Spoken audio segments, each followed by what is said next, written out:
Guys, any doubts from yesterday's class? If not, then we can continue with the Hindalco case study. Let's wait till about 10:15 to 10:20 to take your doubts, and then I'll move on to the Hindalco case study, which is pending from yesterday's class.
Okay, so Anirudh is saying that there are no doubts.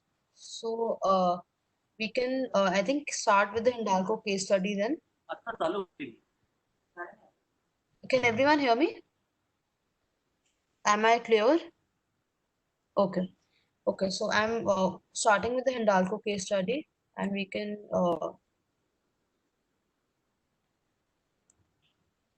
one second. So what we'll try to do is to draw a pattern between your between the content that was discussed yesterday and the Hindalco financials, and we'll see how that content is helping us in analyzing the Hindalco financials.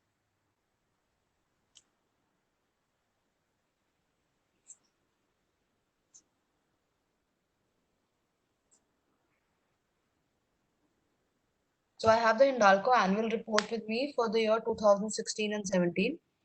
I'm also opening the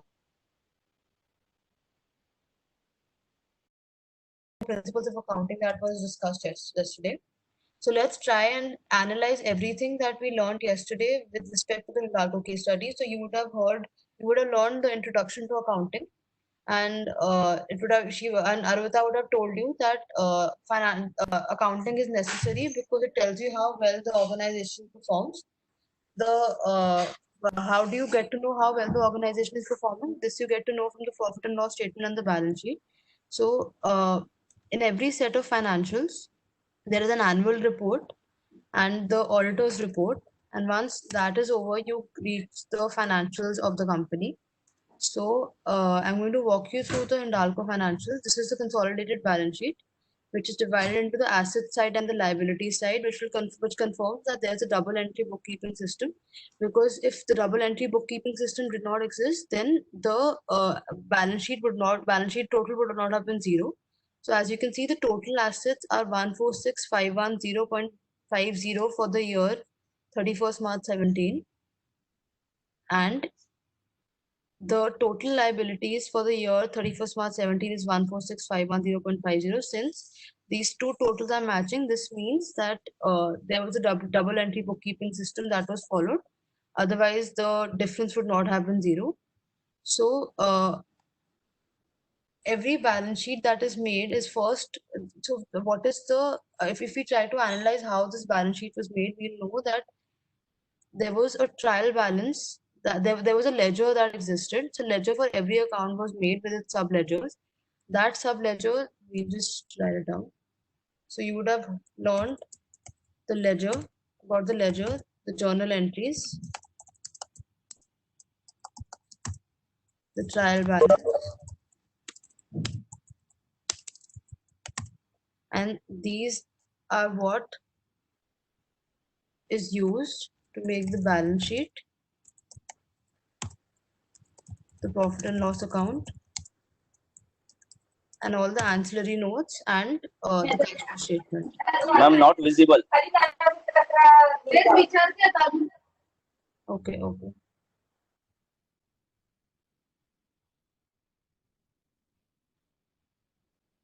One second, I'll just share it again.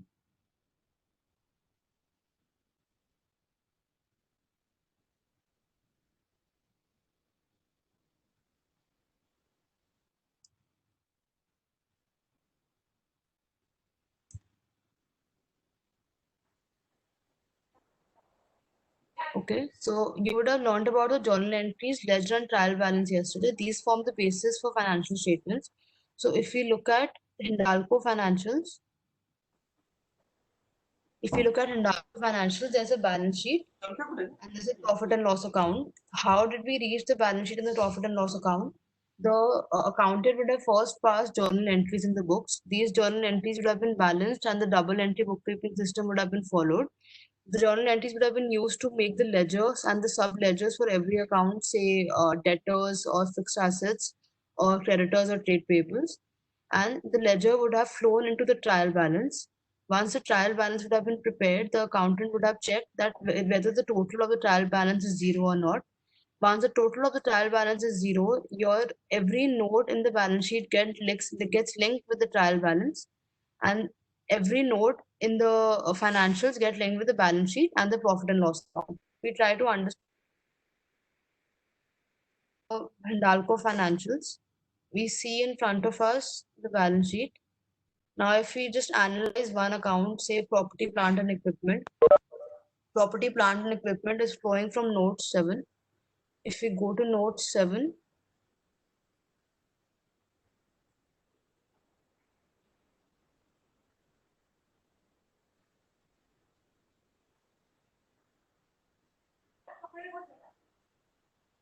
if we go to note 7, we see that this is a property, plant, and equipment note. So this note would have been prepared from the trial balance that was made by the accountant. The trial balance is flowing from the ledger that was prepared by the accountant for the property, plant, and equipment account. And for this purpose, certain journal entries would have been passed in the books, say property, plant, and equipment debit to credit to bank, cash, or creditor. So this would have been an entry that would have been passed in the books. So you would have said PP account to creditor, bank, or cash, 10,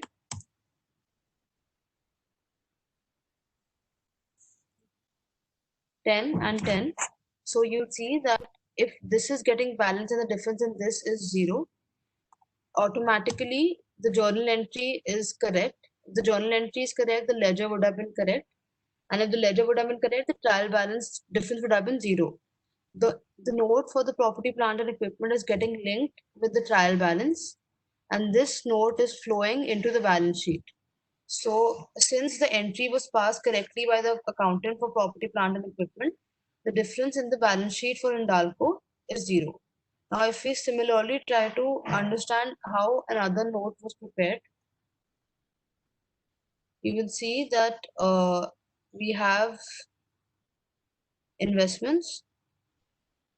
So, if investments are flowing into the balance sheet phase at 4639.46, this is linked with note 11. So, to prepare note 11,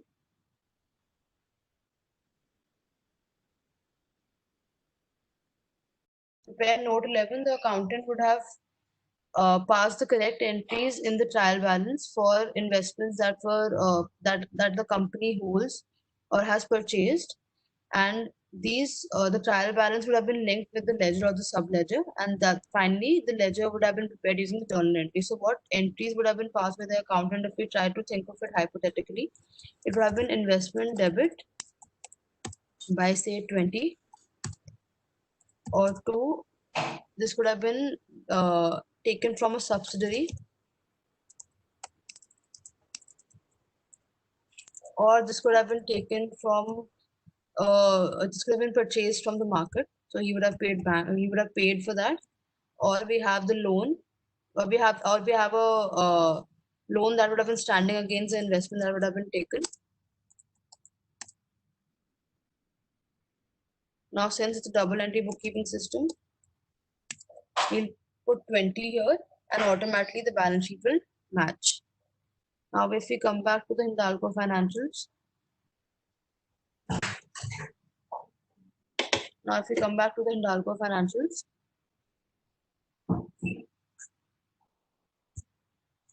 we will see that there are three corresponding years that have been displayed here: 31st March 17, 31st March 16, 31st and 1st April 15. So via three corresponding years coming here, this is in accordance with the gap. So Arvita would have told you about the gap principles that are followed. So since this is the first year of transition of Hindalco to Ind AS or Indian Accounting Standards, which is the current Indian gap which is being followed by Hindalco, they have to prepare their financials and give three corresponding years where 1st April 15 is the date of transitioning to Ind AS. Now, in the next year, when we see these same financials for say 2017, 2018, only these 2 years would be appearing. So this is in accordance with GAP, where you have to give 3 years, otherwise the balance sheet will only give 2 years. We have non-current assets, current assets, non-current liabilities, liabilities. This is the consolidated balance sheet. If we move on, we see the consolidated statement of profit and loss. So as you know, the balance sheet comprises of the financial statements comprise of the balance sheet, the profit and loss account, the cash flow statement. Then we move on to the accounting policies, the notes and the subsequent disclosures ancillary to the financial statements. So if we look at the consolidated statement of profit and loss, in the case of revenue from operations also, this would also be flowing from the corresponding note, which is note number 31. Which is flowing from the trial balance, flowing from the ledger, and this is coming from the journal entry that would have been passed by the accountant. Consolidated statement of profit and loss, we move on and we see statement of changes in equity, which is a new requirement that came in.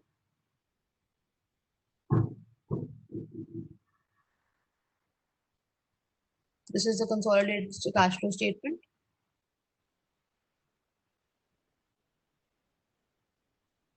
And finally, the notes forming part of consolidated financial statements. So this would have the accounting policies.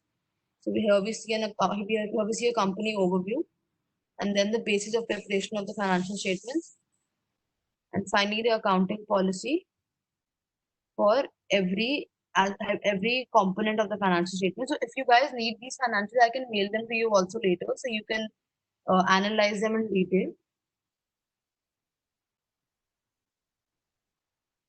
Now, if you see, there's a separate accounting policy for property, plant, and equipment. This accounting policy would have been adhered to while passing the journal entries and while recording the transaction in the books.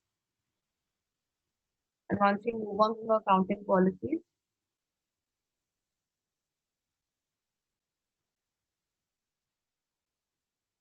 see that the notes start, and the first note being the note for property, plant, and equipment.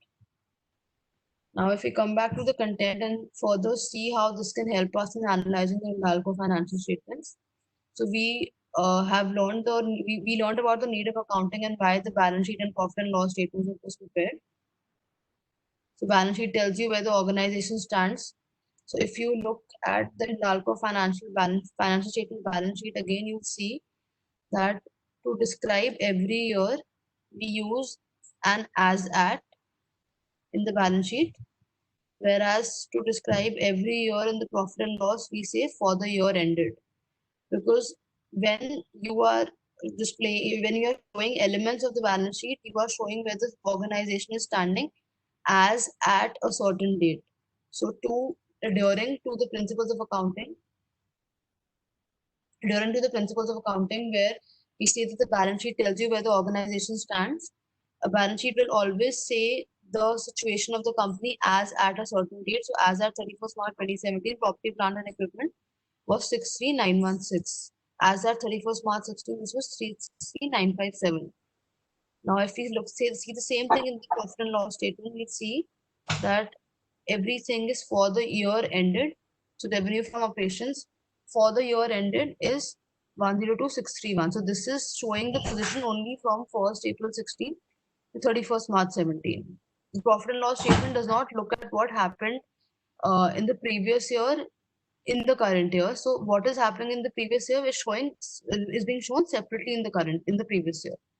This is only talking about the position for the year ended 31st March 17. So that will tell you why profit and loss statement tells you how well the organization is performing, and the balance sheet tells you where the organization stands. So this is talking about the accounting process.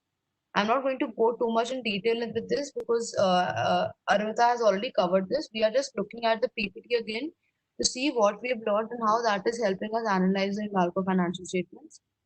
So who uses accounts? This would again not be relevant right now for Hindalco.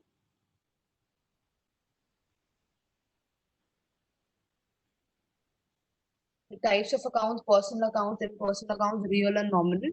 So if you look at the balance sheet, as you can do this after the class, so as an exercise, try and analyze what account property, plant and equipment is, what account goodwill is, what account trade receivables is.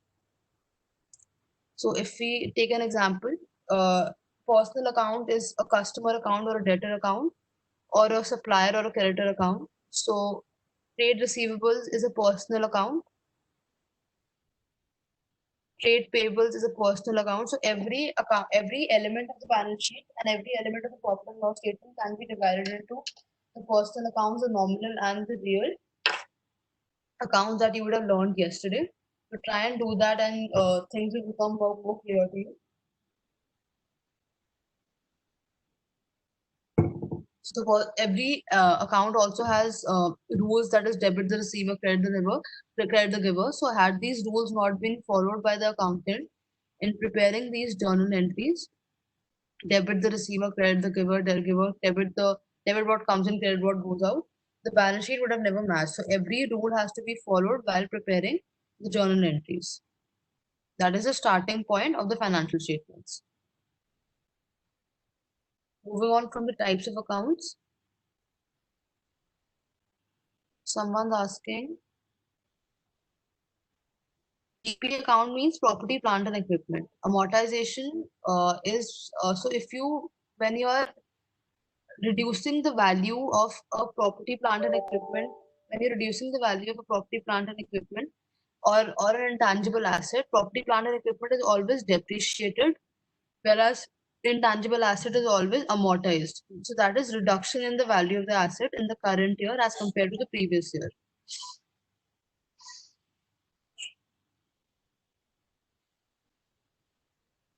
You would have learned about the double entry bookkeeping system. So this is the base of preparing financial statements. The Companies Act 2013 requires you to follow a double entry bookkeeping system, wherein every transaction will have two legs, the debit and the credit. And if these two legs are not there, then the balance sheet would never match. Balance sheet would never match. Balance sheet would never match. So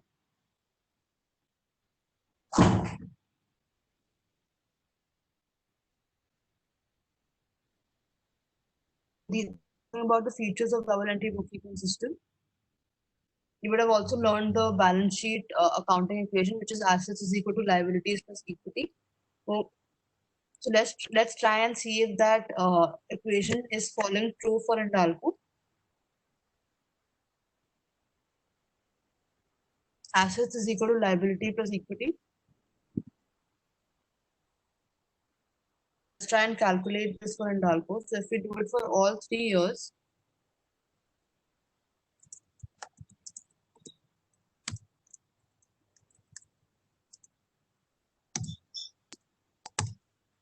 you have total assets as 146,510.50. You have total assets as this much for 31st March 16 and this much for 31st March 15.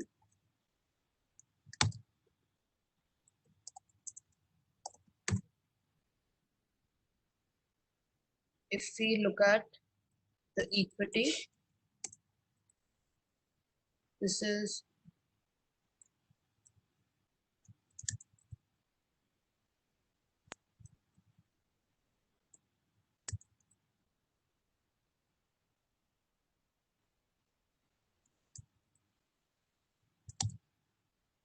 so now if we want to get the liabilities, we know that assets is equal to liability plus equity. We have the assets, we have the equity. Let's try and find out what the liabilities would be. So liabilities would be assets minus equity. That is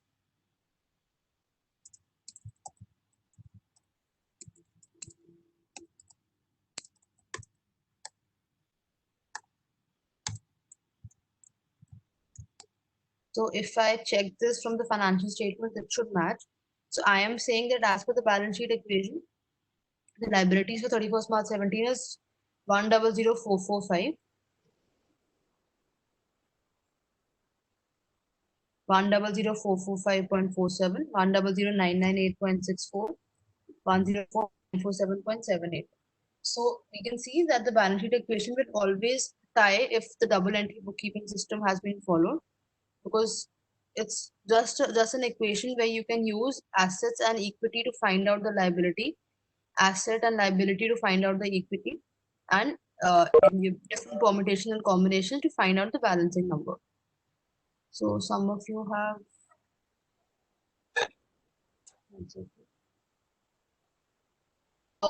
Rahul, you're asking me non-controlling interest is preferred holder. So I'm not sure if you've already had that class, but there's a consolidation class in 2 sessions. So you'll understand that more clearly in the there, but I'll still explain it to you briefly. So if I am a holding company, that is the parent company, and I have certain subsidiaries. So if 90% of that subsidiary is held by me, then the remaining 10% is the part that is not being held by me, and that is a non-controlling interest or the minority interest. So you'll understand this more clearly in the consolidation class, but it is basically that portion of the holding in the subsidiary which is not held by the parent company or the holding company. Amortization is the reduction in value of the intangible asset. It is the same thing as depreciation, only that depreciation is used for property, plant, and equipment, and amortization is used for intangible assets like patents, trademarks, goodwill, etc. So we have we have seen how the balance sheet equation is working for Hindalco. Now let's move on with the PPT. We have seen, we've already discussed how the double entry bookkeeping system would have been followed by Hindalco, because had that not been followed, the balance sheet would not have been matching.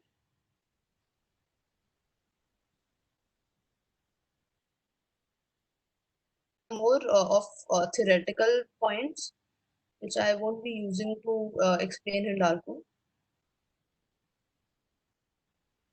These points are obviously like the basis that you have to know for preparing the financials, but they are more theoretical than practical. So I'll not be using them as a comparison.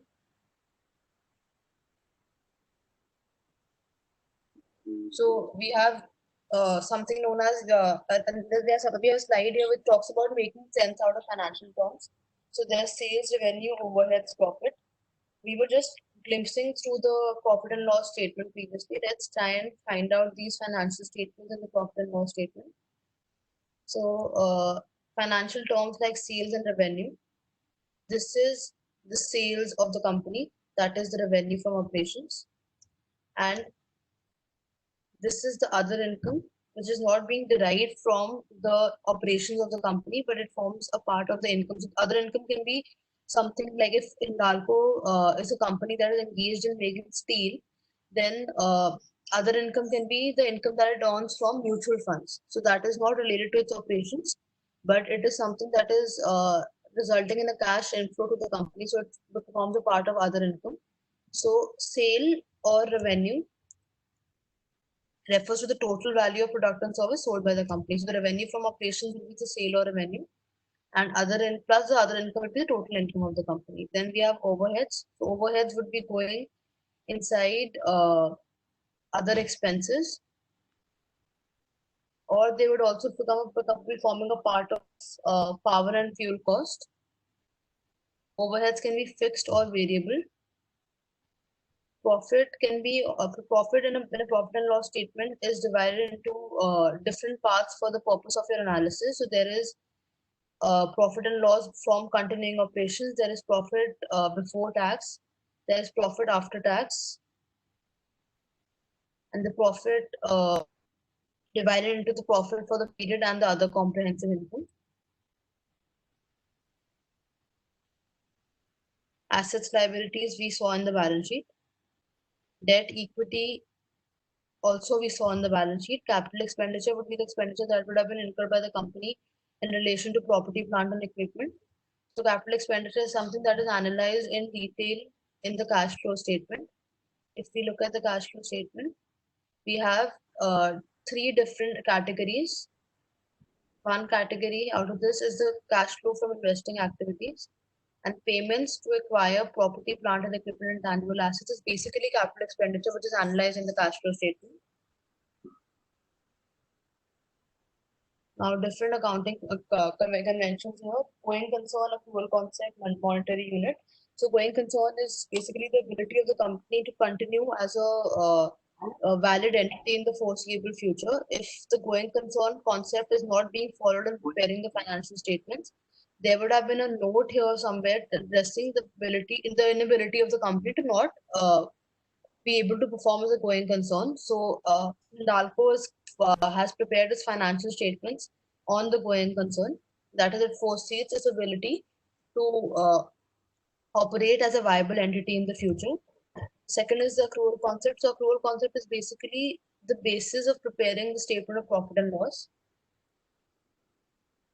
Right, Leo? No. Yeah. Someone was saying something?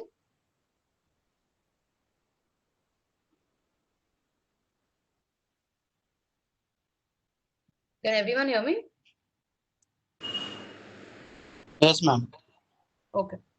Okay, so accrual concept is the basis of preparing the statement of profit and loss. What is the definition of accrual concept? Income expense must be recognized in the accounting periods to which they relate.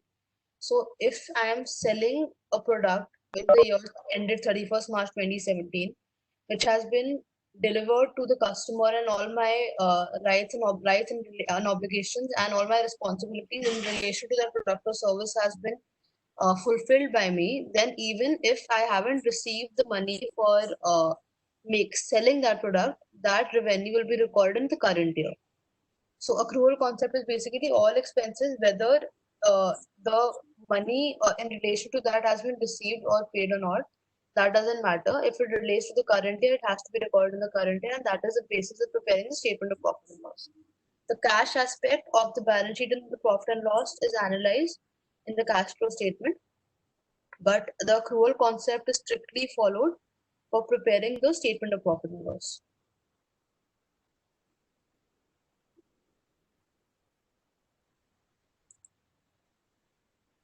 So monetary unit, you would have learned that only transactions that can be quantified is included in the accounting report. So say the shareholders are just having a discussion about changing the company's direction in the future, but there is no money aspect to it, or there is no quantitative aspect to it, then that would not be recorded in the balance sheet or in the profit or in the financial statements for that matter.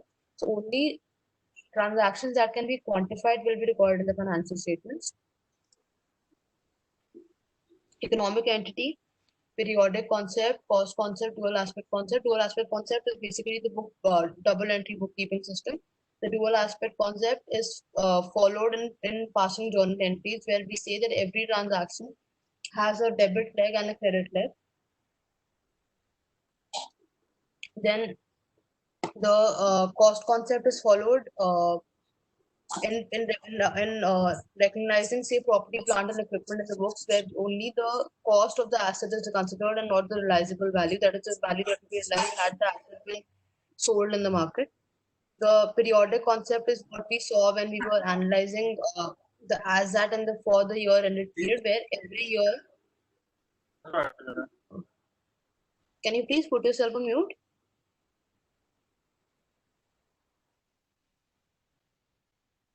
So the periodic concept is basically the basis for preparing the balance sheet and profit and loss statement, where we have corresponding years.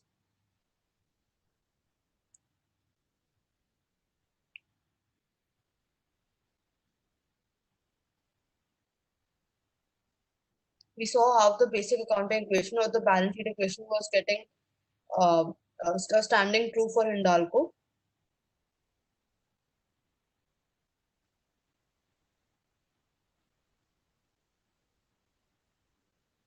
So you would have also learned about the accounting standards in India. So currently, most of the companies have switched from Indian GAAP to Indian accounting standards, or what we call NDS.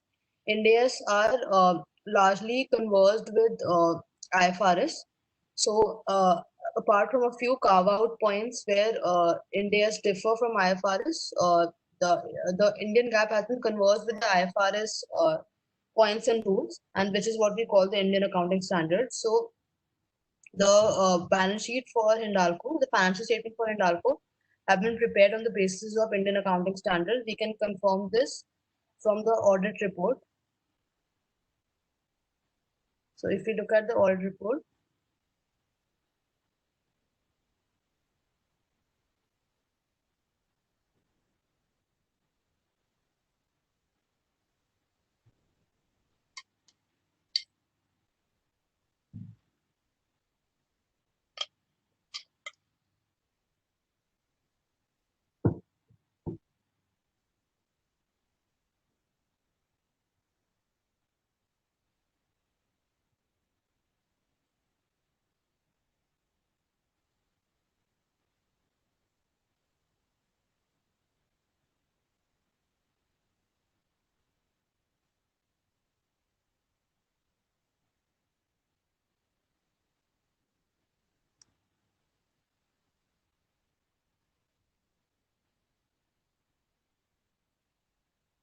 the audit report is clearly that is which has been clearly specified that this is a consolidated Indian accounting standards financial statement. So if we want to see whether the financial statements have been prepared on the basis of NDS or on the basis of the previous IGAP, then the easiest way is to either analyze the audit report and try and find out. And another way is that in the previous gap, if you look at the balance sheet, it was liabilities first and assets later. But in under NDS, the assets come first, if you remember the T-shaped balance sheet. So had this been according to the previous gap, the liabilities would have been before the assets, and the assets would have come later. So Hindalco is following Indian accounting standards.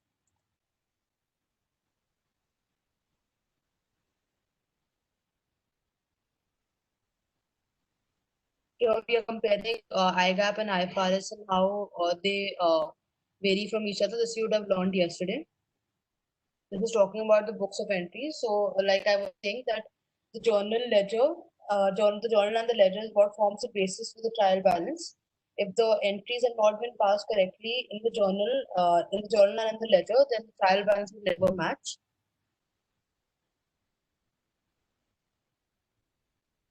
The trial balance is what summarizes the ledger, the ledger entries that have been passed, and the debit should always be equal to the credit in the trial balance. So if we try and imagine how these financials would have been prepared, there would have been an Excel sheet. The last sheet in the Excel would be a trial balance, which would have all the entries for all the accounts. The debit and credit would be matching the trial balance, and the trial balance difference would be zero. That trial balance would be linked with all the notes, corresponding notes of the balance sheet, and that those notes would be linked with the face of the balance sheet and the profit and loss account. So whenever, if you look at the PDF financial statement of the company, try and imagine how these financial statements have been prepared. So uh, the first thing that would come for preparation of financial statement would be the trial balance.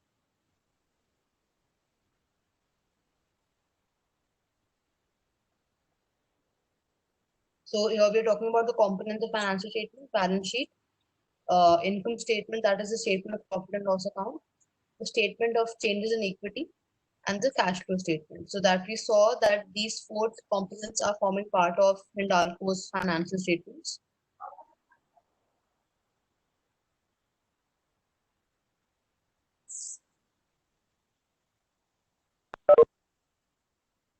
So here we are talking about the key balance sheet item, assets, liabilities, whether they are current or long term.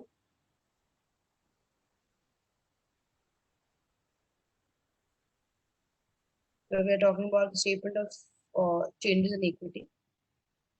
So let's try and move a little from balance sheet phase and the P&L phase.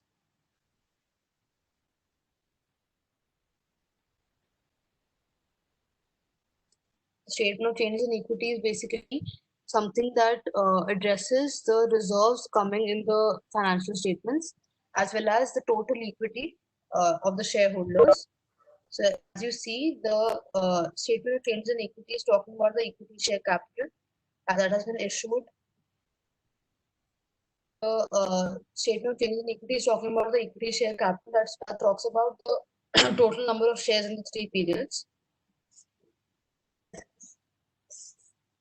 If I'm going fast, and you can tell me, I'll slow down. The other equity talks about the different reserves. So there is a capital reserve, there is a general reserve. So in the statement of changes in equity, we show the movement for the 3 years for the different reserves and how the share capital is changing. So okay, so I'll take a I'll stop talking for a minute and then you guys can ask me your doubts and I'll slow down after this. If you have any doubts in relation to whatever we've discussed till now, let's discuss that first and then I'll move on to statement of changes in equity. So any doubts in relation to double entry bookkeeping system or the balance sheet equation or how the trial balance ledger journal entries help in forming the financial statements? Any doubts about that? We can take it up. You can ask me in the chat box or you can ask me verbally or directly.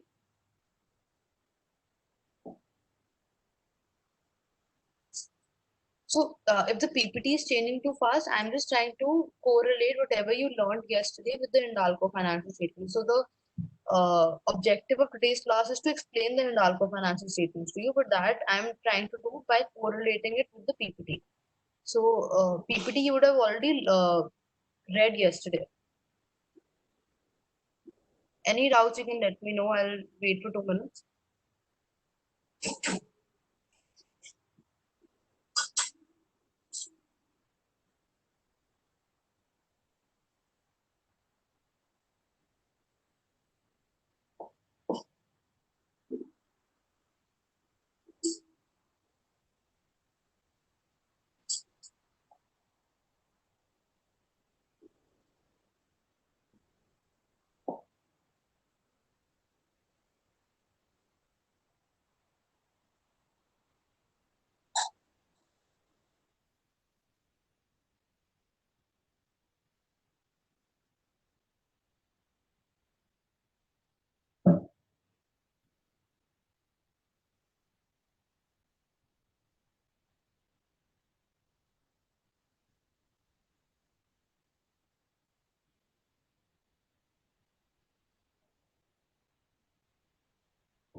Ishan, you're asking me what is capital redemption reserve. So whenever a company buys back shares, it creates a capital redemption reserve. So it would have bought back some shares, which is why there's a capital redemption reserve coming with no movement from 1st April 15 till the end of the year because the funds in the capital redemption reserve are non-distributable. Anything else? Even if it's not related to Hindalco Financial, it can be about yesterday's class also. If you have more clarity about the PPT that you discussed yesterday, then Hindalco Financial is just a way of analyzing those points and studying the financial statements.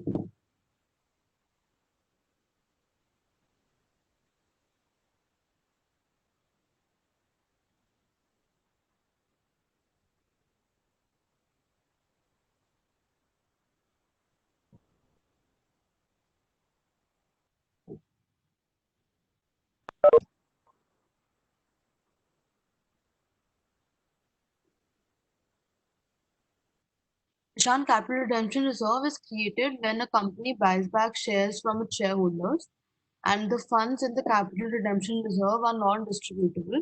So if you look at the statement of changes in equity, the capital redemption reserve, it was 103.67 in 1st April 15, and there is no movement for any of the during any of the other 2 years. This is because the funds that are standing in the capital redemption reserve are non-distributable.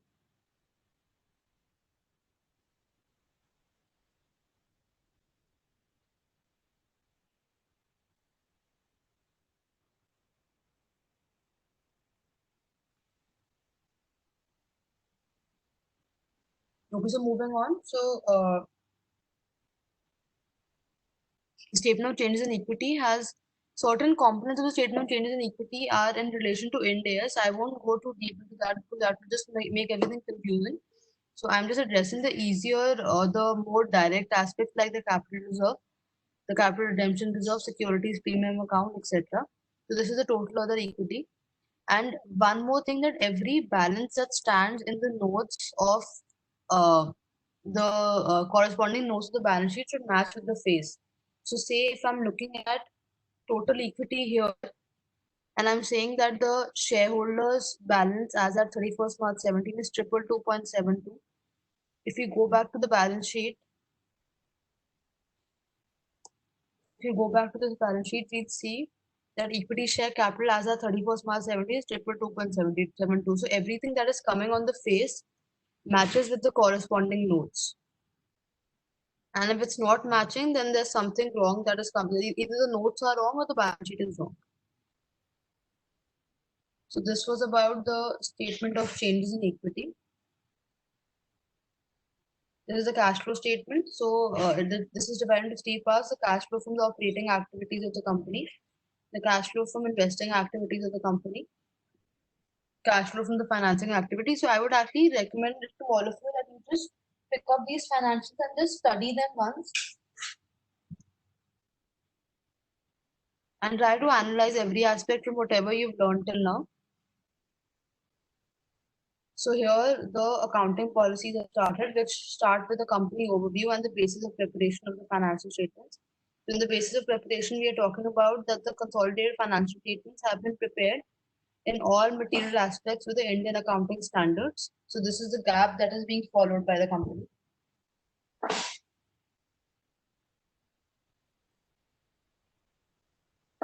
In the significant accounting policies, we see that there is a principle of consolidation. Since these are consolidated financial statements, we have principles of consolidation.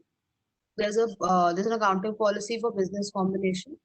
This accounting policy is mostly appearing because the company would have entered into a business combination in one of its in one of these 3 years, which is why it's necessary to address how it is accounting for that business combination. So the company has given an accounting policy. There's an accounting policy for property, plant, and equipment, for intangible assets, for investment property. So for every element in the balance sheet or the profit and loss account, there's going to be an accounting policy which tells the reader or the shareholders how those respective elements are getting accounted for, or what is the accounting policy that is being followed by the company in accounting for those elements. There's an accounting policy for goodwill, foreign currency transactions, provisions and contingencies, trade receivables, financial instruments.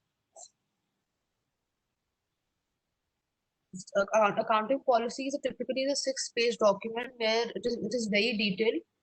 It is advise that the accounting policies are disclosed in detail. Makes it easier for the reader to understand the basis for doing these accounting government grants, share payment.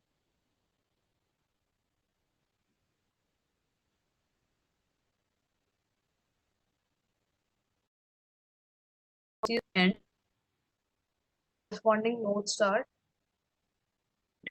Every note in the balance sheet and profit and loss statement will have a corresponding note, and all these balances will map.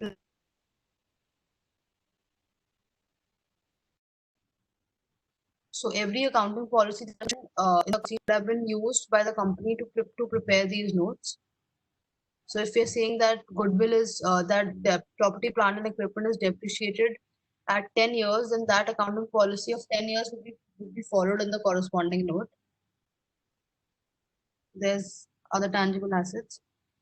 So once the corresponding notes for balance sheet and P&L ends, this is for balance sheet.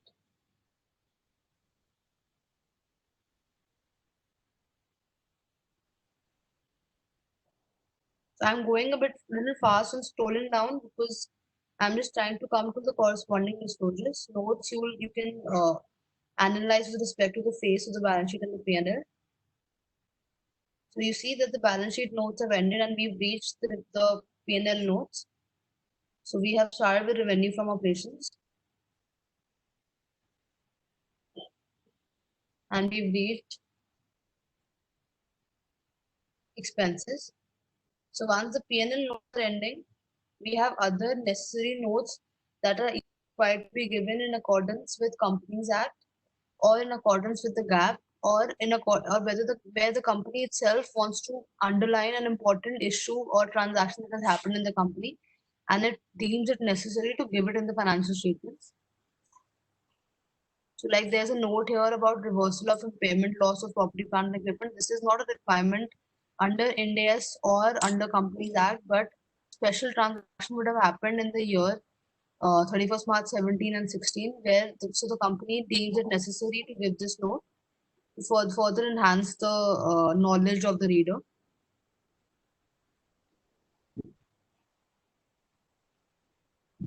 So now there are specific disclosures for discontinued operation. We had seen earlier that there was profit from discontinued operations. So here the company is talking about what operations have been discontinued. So now these are only disclosures. The notes for the balance sheet and P&L have ended.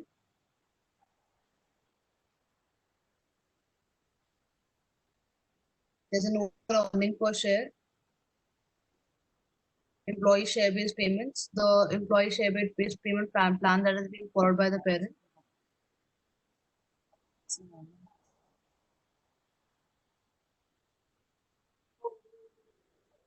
There's segment information. So this is an Ind AS requirement. This would have been prepared in accordance with Ind AS 108.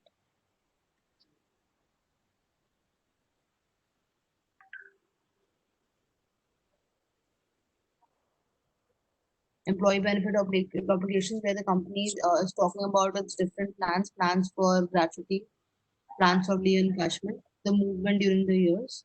These are all Ind AS requirements.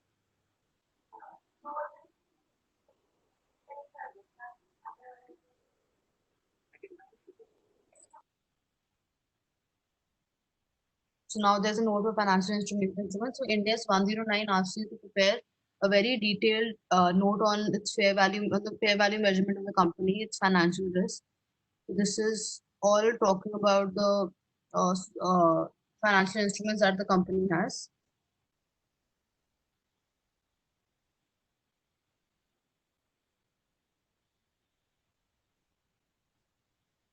So these are like I told you, it's a very detailed note.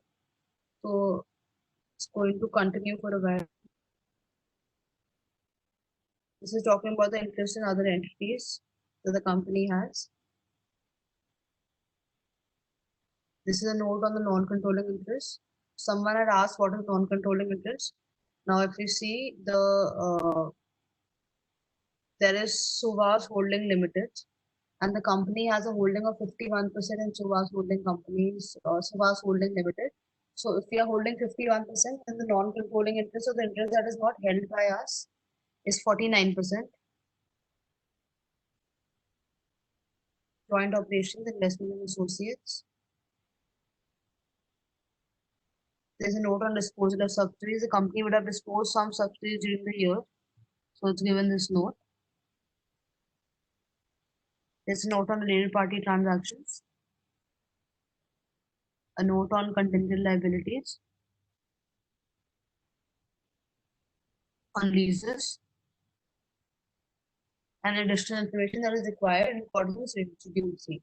So, like I told you, it's either a gap requirement or it's a company's requirement that the company is giving these detailed notes.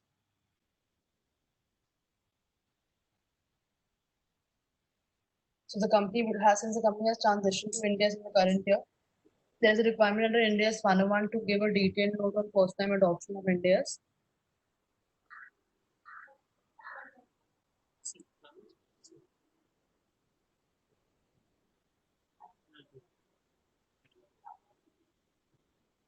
And with that we come to the end of the financial statements. So one of you can give me your email ID. I can mail these financial statements to you. My suggestion would be that you pick up every component of the PPT that was discussed yesterday, and you try and analyze those PPT components with the financial statement that I did it in the class today. You can divide the balance sheet into different accounts, the profit and loss statement into different accounts, like the personal and non-personal accounts, and analyze it accordingly. So if you have any doubts, then tell me and I can take it up. Okay, so Siddharth, you're asking me to mail this to Damini. I send it to her and she can give it to all of you. Anyone has any doubts?